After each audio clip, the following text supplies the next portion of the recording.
दोस्तों एक छोटी सी रिक्वेस्ट है, अगर अभी तक आप लोगों ने हमारे चैनल को सब्सिडी नहीं करा कर दियो भाई। गैस सिलेंडर कह दो उन्हें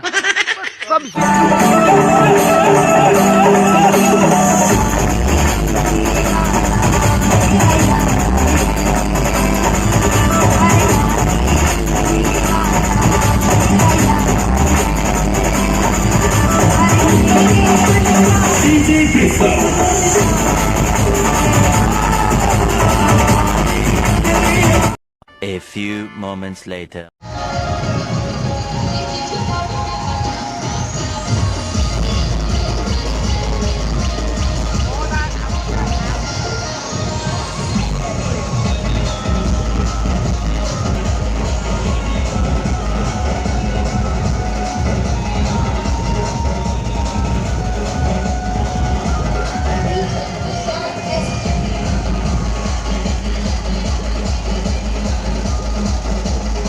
$2,000 years later.